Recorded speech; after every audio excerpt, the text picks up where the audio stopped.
Looks like I'm doing it. Looks like we're doing it. So we got to finish. Look at that. Slope up nightmare. So you know what those are. Those are architectural shingles facing down. A roofer no-no. Absolute no-no. I'm sure much criticism will come from this, but I really actually don't care. At least it won't look like that roof over there. Look at that. What a peach. Anyway, that's chalk on the roof. I was using chalk to cut this line with a saw. I used a 30-tooth blade and a battery-operated saw, a trim blade, to cut right through the roofing and the tar and the shingles all at the same time. And the real task is going to be when it's time to cut these into those. And I did take note that the bottom there started with a full shingle on the very bottom, and our roof is the same dimensions, so we might be a ½ inch off or so when we reach up here. We'll start to take into account for that in a few minutes when we lay our next sheet to see where we lay. But generally it is the same color, and it will serve as the same roof and the same purpose, and it will look like one piece, and the edges will look much better. It'll look like one sheet as opposed to two. I mean one layer of shingles as opposed to two from the front. But from the side, of course, you'll be able to stack them up and count them. And I hope this helps anybody else that's ever in a bind on this super do-it-yourselfers channel. Don't do that. Got it. All right. Put the shingles up over here. All right. Or, yeah. This is the kind of rot we were dealing with. Just wanted to add this in real quick. I mean, we're dealing with shingles that are ancient. And look at the ½ inch plywood and the rot. You know, when they added the last layer of shingles on this house, I don't even think the nails penetrated all of the shingles. I think they just went through the shingles. They didn't make it into the wood. And I don't know what kind of fungus that is growing, but it's pretty damn hard. Probably make antibiotics out of that stuff.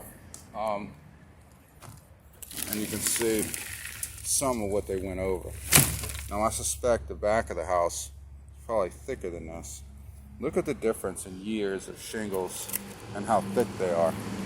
Okay, this is a more modern shingle. This is a more modern shingle, probably what we're dealing with now, today's time frame.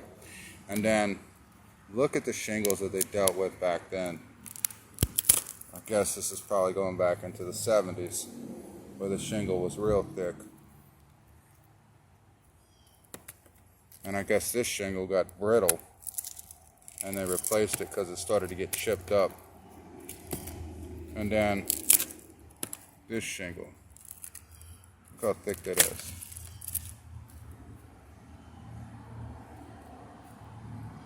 I cut that with a saw blade, 30-tooth saw blade, on a Ryobi battery operated saw. Cut through nails and everything else.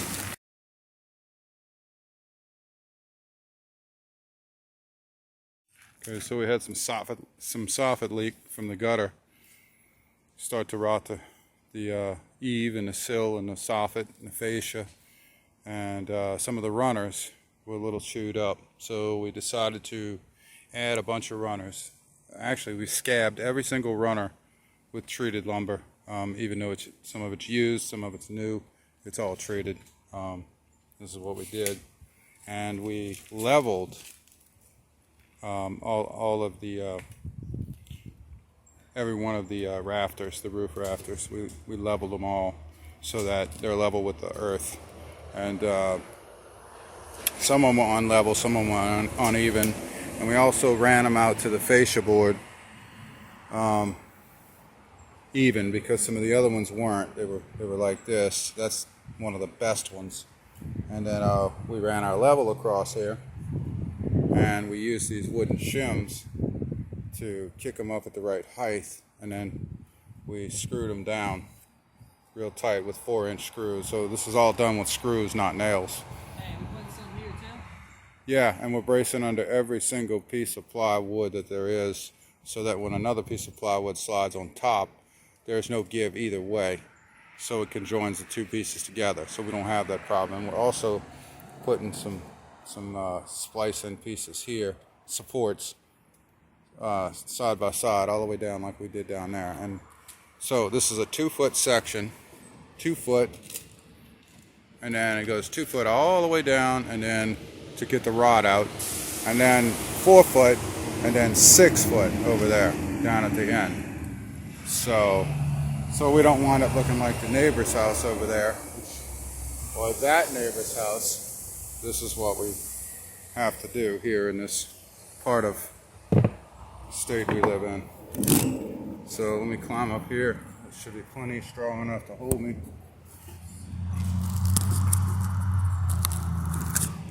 And it'll be time to reshingle this roof soon. But It's strong up there. it is strong, but Real roof, fake roof. well, this is plywood roof because it's part of the porch addition. Slat. That is slatted, tongue and groove slats. Probably knotty pine, old knotty pine. So this is fine. Just don't walk on these shingles too much until we can get a steel roof up here. Yeah. So we're going to temporarily go back with some shingles to get by. This is about a $500 job. About $521 to be exact to buy everything we needed to do this. We had some used treated lumber left over. That didn't count, and we had screws and fasteners, so that didn't count either. But That probably would have sent it into the $700. yeah, that would have probably pole vaulted us into $600, $700, probably $650 for nails, screws, nails for the nail gun to hold things in place before we screwed them in place. It's always good to use a nail gun first, and when I mean a nail gun, I mean something like a trim nailer, nothing big, and then you can go back and put your screws. You can see this was the worst spot right here we did, and this is a 2-foot section of plywood and a 4-foot section plywood, 4x8. And then you can see we got our drip edge. We reuse their galvanized drip edge because it's much thicker than the ones you buy at the store because it's old. And we got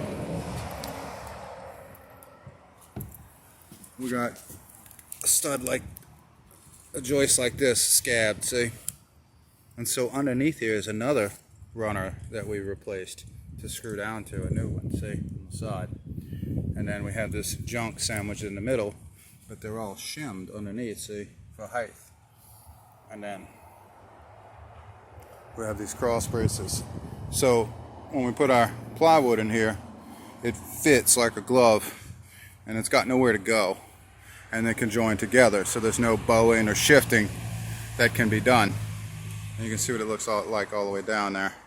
We haven't added our cross braces yet down there, but we're generally following our main beam here, which is holding the porch up.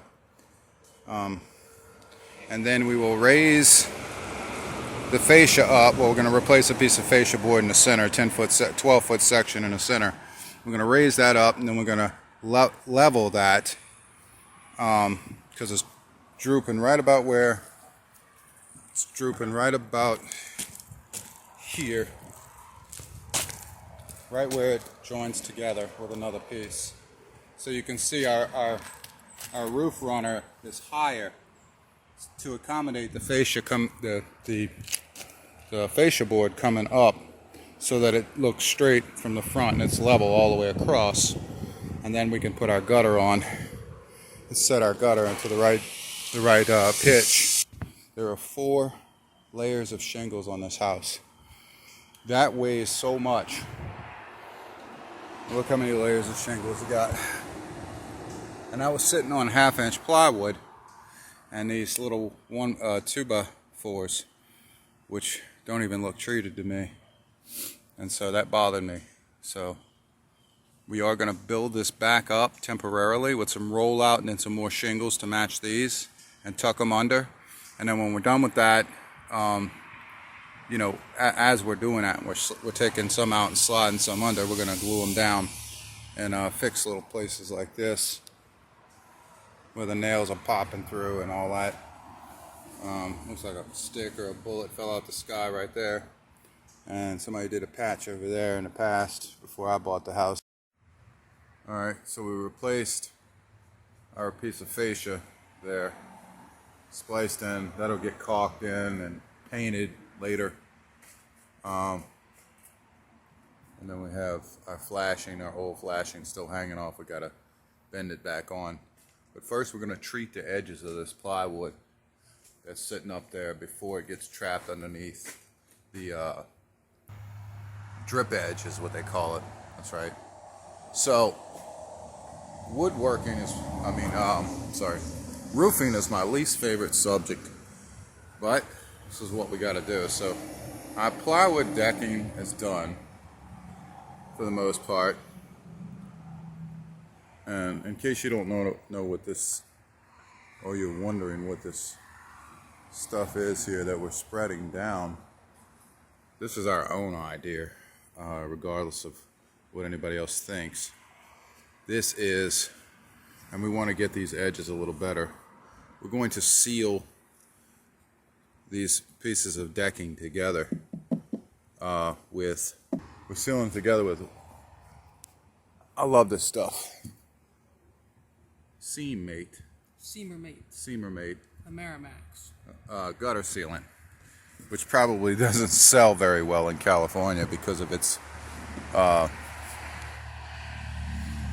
non-organic, flammable, combustible, all that jazz, non-environmentally friendly crap, whatever. Basically what that is gutter sealant. So we're spreading gutter sealant over all our screw holes. Let's hope that we don't have to take that off again, right? If we do, we'll cut them off, rip the wood off and cut them off. But this is not coming down again unless it's coming down rotten. But the way that we're going to do this right now is, as you can see, we've sealed all of these seams where the plywood had met. Self-levels a little bit. And it's semi-self-leveling, but we want to be careful that we can scrape this up at a later time. So we got to be careful about that when it's time for a steel roof.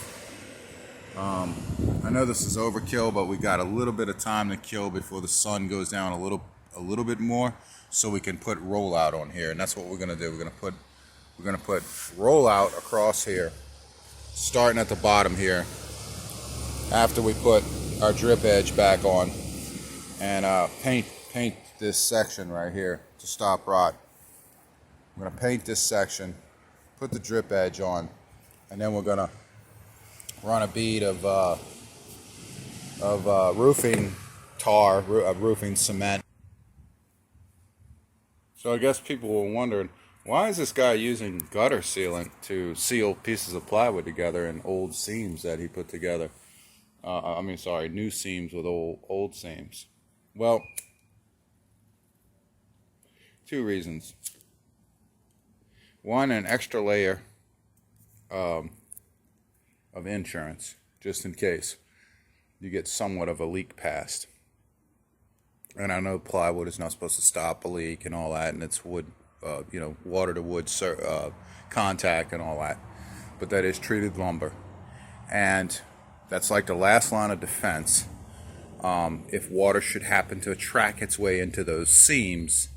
And the second reason is to build up a foundation, and where the plywood pieces don't fit together exactly right, where there might be an 1/8 inch gap or a 1/16 inch gap. And so to fill that 1/8 to 16th inch gap is that, and it's nice and hard and it's paintable and stuff can stick to it.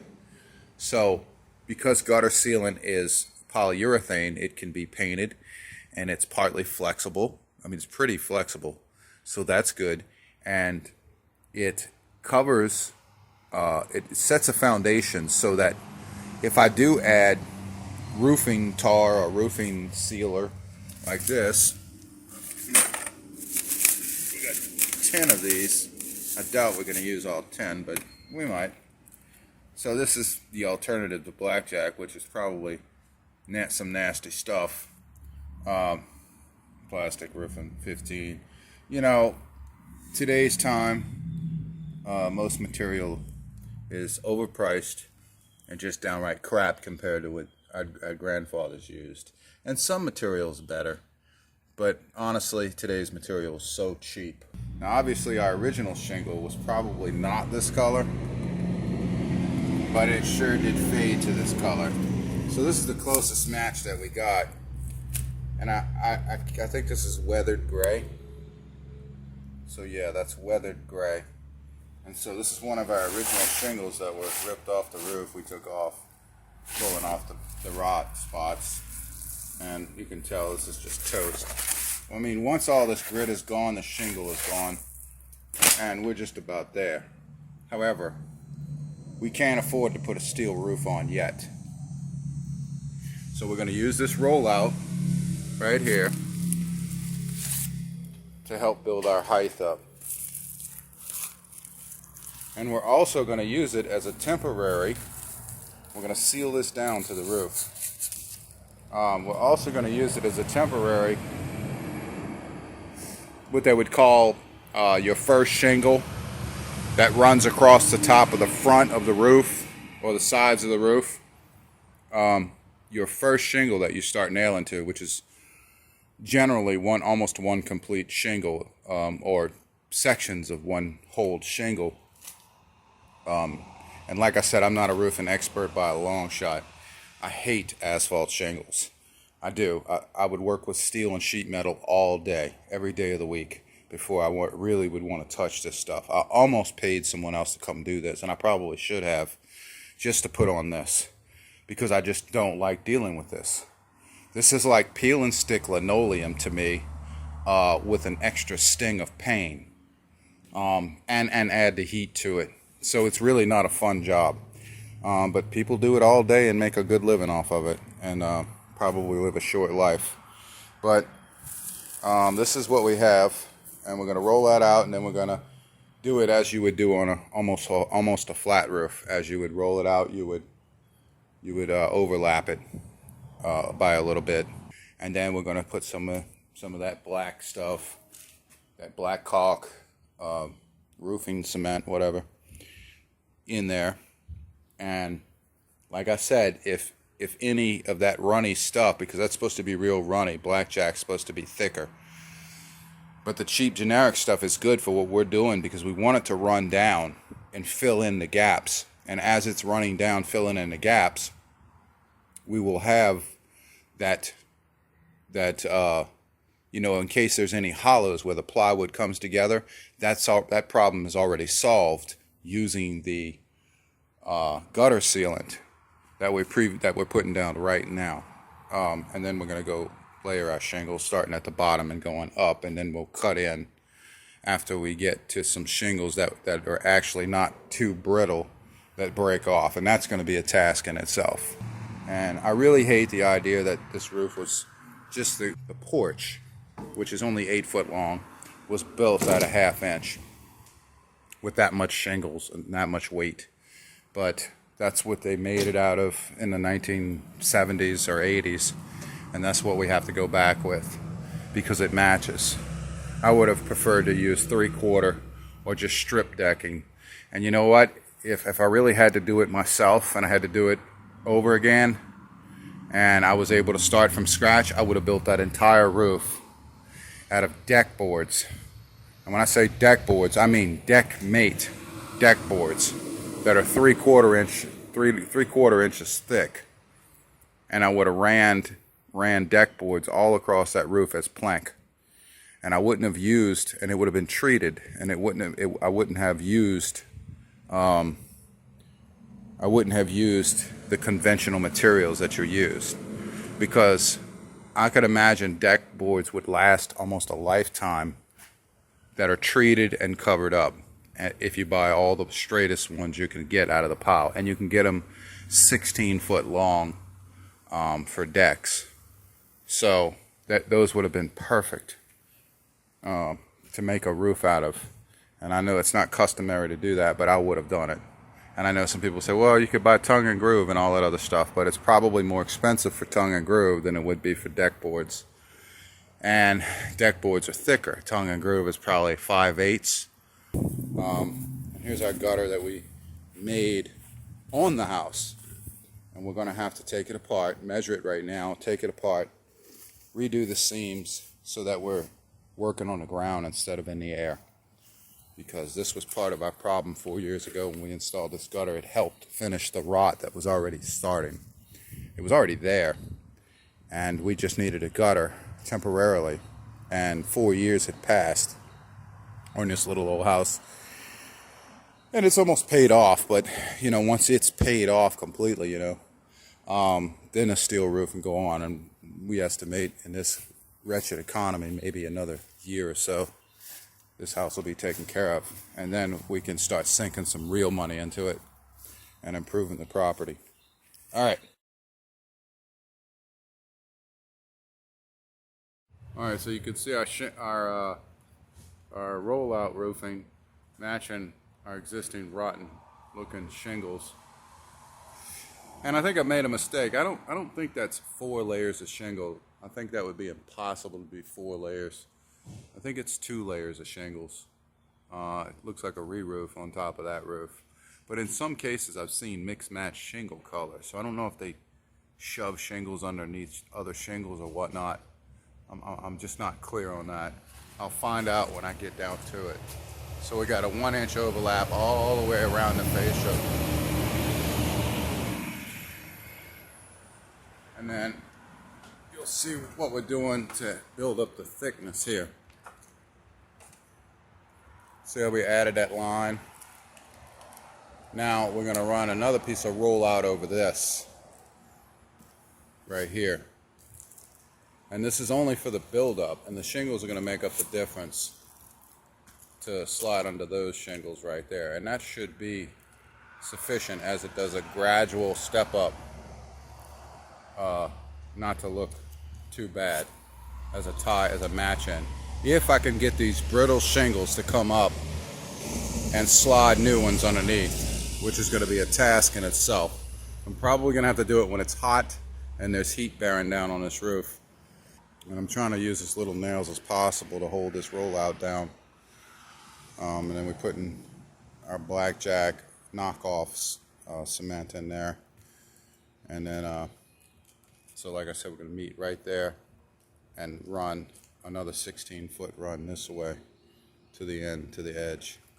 And then we're going to step up. So our only seam shown until we finish this is going to be at the top there. That's a level seam. And this is kind of what we're doing. I mean, our roof is strong, it's level, and we're amateurs at this. So you're learning as we learn. And I don't care how much criticism I get on this video, this is a 2-man job being done by 2 guys who's never really done roofing before. I mean, I said I've only done it twice in my life, and that was only replacing a few shingles and another shed roof that I guess I tried to go all the way up to one side, and then somebody else took over after that. So I just do not like working with asphalt shingles. If you put a metal roof on right, I think it'd come out better than this. More maintenance free, except for the screw heads. And then even the screw heads, I'd probably, if it's not too ugly, maybe put a little bit on the end of the screw threads of polyurethane before I even screw them into metal. And, you know, serve as sort of a Loctite slash sealer, right? Yeah. So, I don't know. I'd rather work with sheet metal all day. All right, so here's where we are. We still have this build-up. We're back at this build-up again, and we have to make this build-up all the way down to the drip edge, right here, the roof. And we got shingles, 3-tab shingles to match. These rotted, barely have any life left to them. Probably needed to be changed 5 years, 10 years ago. Hopefully we can get them up with a spackle knife and slide underneath. But we have matching shingles that match these pretty good. I forgot, I posted the color on video earlier. Not that that matters, but here's the kicker. How do we build this up and on a budget? Because I'm not going back to the store, to the hardware store, to the big chains to buy anything extra. So what I did find is that if I try to put my thin shingles here, even though this roof is only 2 sets of shingles, the shingles underneath this before the buildup are much thicker. Some of them seem like they're an 1/8 inch thick, and they got to be from the 1970s or 80s, and that's why this roof is so thick. So how do we build up to meet our thin shingles? So what we'd have to do, lift this one up and then slide this one out and then go underneath that and then do what we need to do, nail it in. But how do we make it up to this point to come down to a gradual slope so we don't just have one big drop off or create a gap here so if we step on it we break shingles? How do we solve this problem mid-roof? Now I know other people don't have videos really floating around about patch jobs and botch jobs like this, and I'm sure there are roofers out there that are going to laugh and make fun of this and do whatever they got to do. But there's one thing that's going to be for sure is this roof is not going to leak when I'm done with it. That's one thing you can count on, whether it's done correctly or not correctly, or I should just go ahead and find the money somewhere in this failing economy to do all this other crap and spend a fortune. It's easy to say that when you have money already in your hands. It's easy to say that when you can run out and get a loan and just pay for it on credit with a 30% interest. That's not going to happen. So what are we going to do? Well, I told you, once this house is paid off, we're going to throw a steel roof on it, and that's going to take us lickety-split in no time. But in the meantime, we got to build this up. So we've come up with an idea, something that they said can't be done. And I'm sure it was designed that way for insurance company purposes. Architectural shingles apparently can't be laid over by 3-tab or other architectural shingles. Why? Because they have ridges in them, dips, and the dips will show. So what did we do? We found some architectural shingles that we had laying behind the shed for another project. Actually, we pulled them off of a job that a person was being evicted from a place, and they left them behind, and I guess he was a roofer, or whoever it was that lived there was a roofer, and they left these building materials behind. We had to get rid of them and dispose of them. Instead of disposing of 2 new packs of architectural shingles, we just kept them because they were going to go in the trash anyway. So what we did was we took these architectural shingles, and you can see that we took some polyurethane and put a dab in the middle and cut squares and stuck them in between each groove, which would stop our shingle from dipping right here, or being nailed to right here, being nailed right here in the middle and causing a dip. And so just to back this up, we're going to use these architectural shingles to make this build up. Because if you look right here, and we're not just going to use them for a build up, we're going to do something that's going to make roofers go insane, which is we're going to flip them upside down. That's building up. And we're going to match them up like that. That was what we had a problem. Not being able to match. How many layers of shingles is that? And we're going to put as minimal nails in this as possible and let the 3-tab shingles be the hold down for these. And this will get us by and give us our gradual slope that we needed till we get to the end of the drip edge, which is the original drip edge we reused. And now we have a sloping roof that slopes right. So we're going to lay these all the way down. Here come the comments. Yeah, I don't care. We're going to lay them down all the way to the end, and we're going to go up, and you can see how we put this extra thick piece here to build it up. And we're going to go down, we're going to go up like that, and that's how we're going to do this. We're going to get this to actually work, I guarantee you, and it's not going to leak. At least not in the next couple of years. So we can put a metal roof on? Until we could take this shit off and put a steel roof on it. Got it. We got it? Mm-hmm.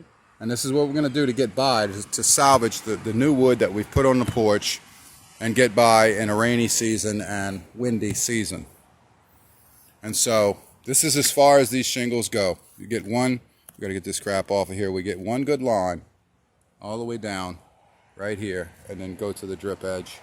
And then we build that up with several of these button into each other. Grab me another one. Yeah. See, they have a line right here, which I find pretty neat.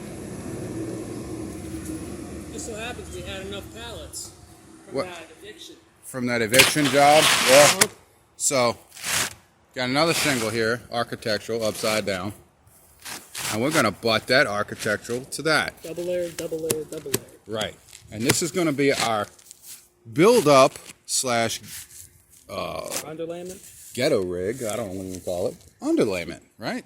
And so that's going to build up and create our runoff dam, our pitch. Yeah.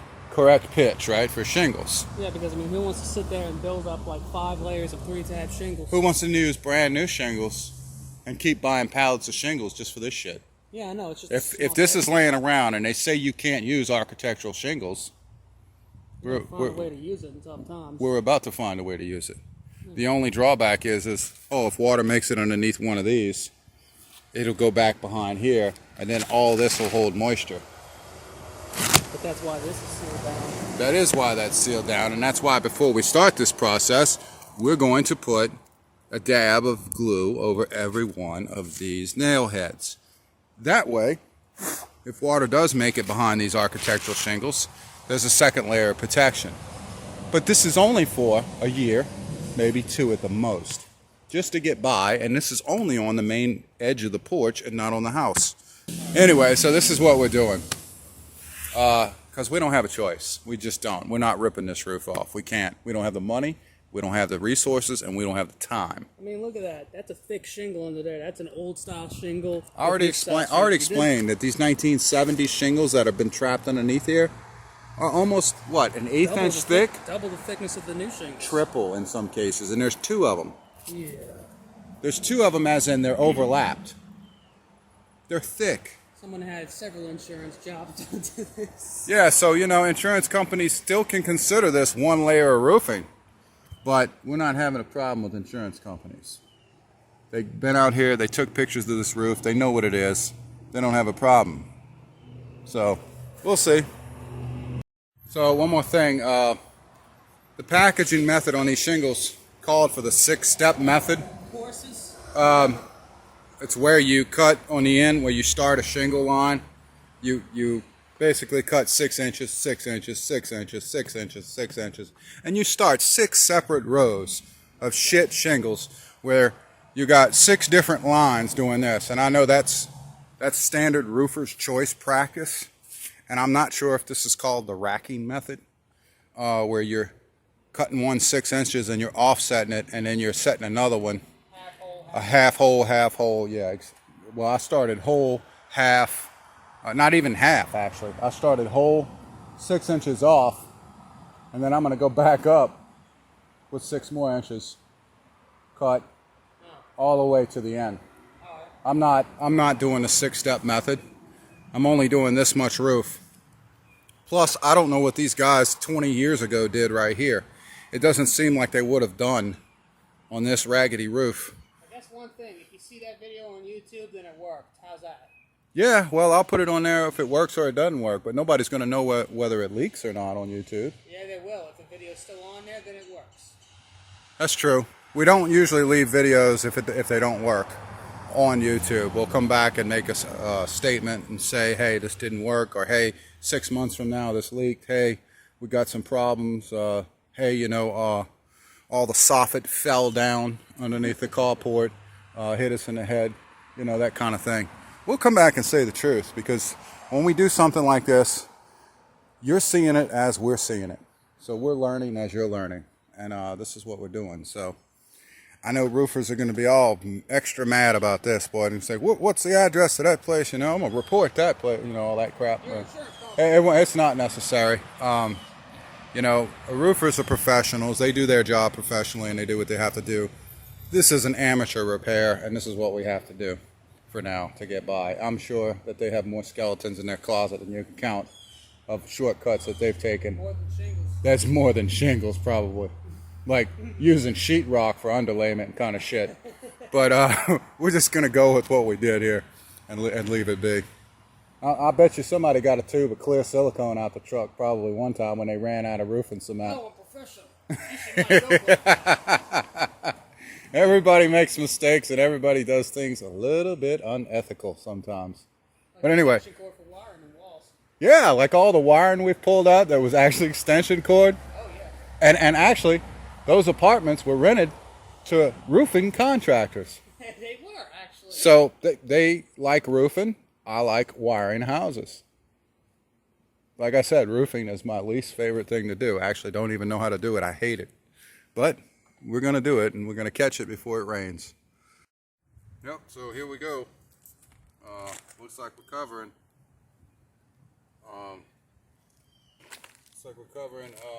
Architectural shingles. It looks like they're all blending in. Looks like they're lining up. And believe it or not, when I pulled this stuff up, I saw a lot worse from the original, whoever re-roofed this little cottage. So yeah, I found shims, all kinds of things I pulled out. Places where there were leaks underneath running down, which were probably from nail heads up top showing. Nails weren't long enough. Found shorter nails than what was supposed to be used. So I don't feel so bad. I think this is going to turn out just fine, and this is about where we're going to tie it in. All right.